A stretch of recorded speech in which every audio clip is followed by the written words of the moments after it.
Hey friends, we're talking about body dysmorphia. And the thing is, I like to be a positive person. I like to be a motivating person.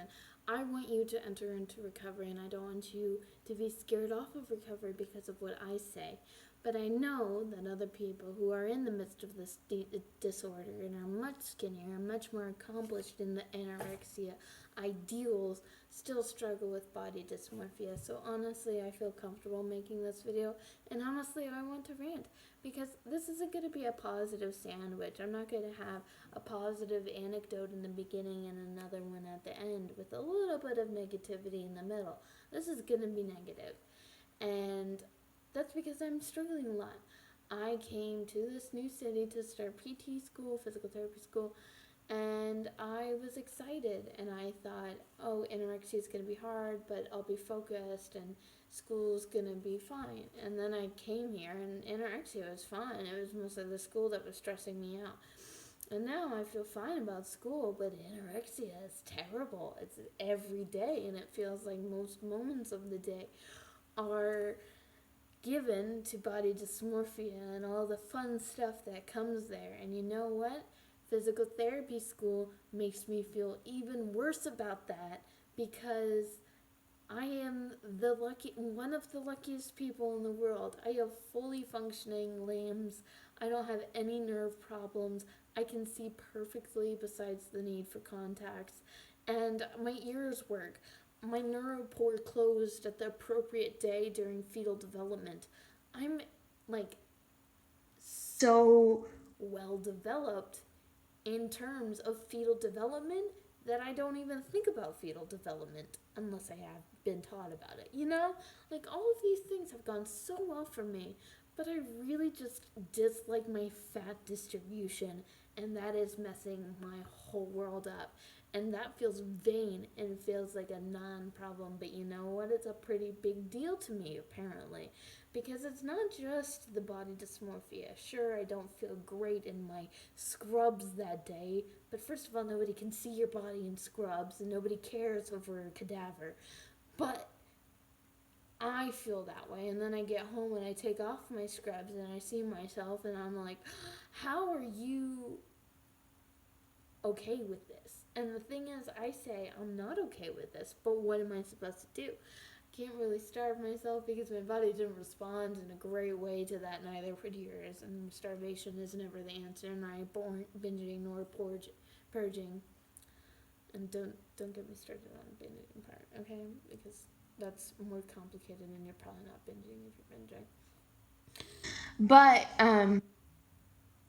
yeah, it's not just I don't like myself in the mirror. It's I sometimes really do like myself in the mirror. And then I go away from the mirror, and then a couple hours later I come back and I'm like, "You are okay with this? Are you kidding me? Do you?" And it's like a yo-yo. And the thing about yo-yos is you can never trust a yo-yo because one time it's up and the next time it's down, and you don't know the next time whether it'll be up or down, or if you send it back down, maybe it'll come out, maybe it will come back, maybe it won't. You can't trust yo-yos, and I can't trust the yo-yo that is my mind. And yeah, it's about appearance. And you don't need to be the prettiest person in the room. You don't need to be the skinniest person in the room. Listen, I'm just so far away from that. I'm not even attempting whatsoever to be the lightest person, to be the skinniest person, to even be the most muscular or biggest person. I'm like I am neutral on all fronts. But it's just and I just can't explain why it matters to me. Why does it matter to me? Is it because I constantly compare myself to the people that are the skinniest or have the Instagram thick body, and I'm just sitting there like neutrality? I'm Switzerland in a German in a German dominated world. Like I don't know. That was very 1943 or whatever. That's probably the end of the war. Oh, I don't want to get into historical references, and I can't edit this video because of my lack of editing software, but we are going to persevere and ignore that comment. Regardless, on Switzerland in a non-neutral dominated world, and it sucks. because I'm making it sound like it's no big deal and I'm making jokes, but it is a really big deal in my head, and I can't explain why. I can't explain that juxtaposed against my gratitude for how my body works, for the way that my brain can work, for the way that my legs can move. But body dysmorphia is just so hard because it's like eats you up. It's not, I don't like how I look. It's, I can't trust any opinion on myself at all. And it really comes through. It really comes through in all fronts. Like, we had a quiz, and I wasn't like torn apart about it, but I wasn't like whoop-de-freaking do. And then I end up getting a 100. And it's just, I feel like it goes so deep. Like, I always constantly overestimate myself in different ways.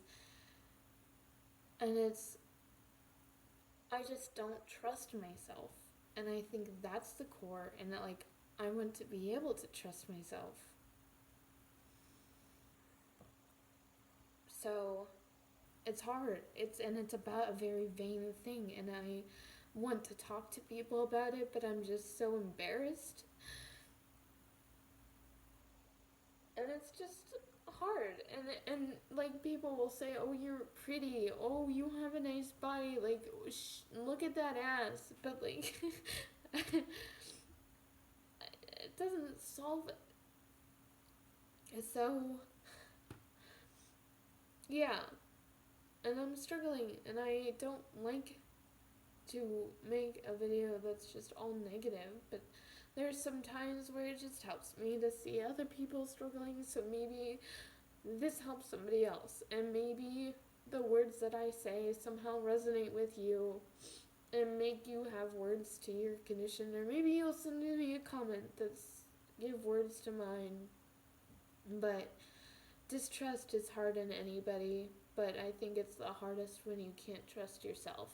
And I think that's what body dysmorphia is. And even though it looks vain and it's embarrassing, it hurts a lot. So, you're not alone if you have this.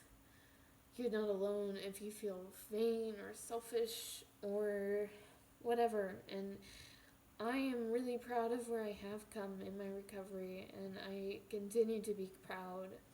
And I don't want to go back to what I was, but it doesn't mean that I'm without the pain too. So maybe like the positivity is, I know that it'll get better sometime, because this isn't the first time body dysmorphia has taken my brain into a chainsaw. But we'll get through it. So that's my highly negative video. I apologize, but also I've missed you, but also this is what I wanted to talk about, but I felt like I couldn't. But honestly, maybe this would help. So I'm gonna go. Bye.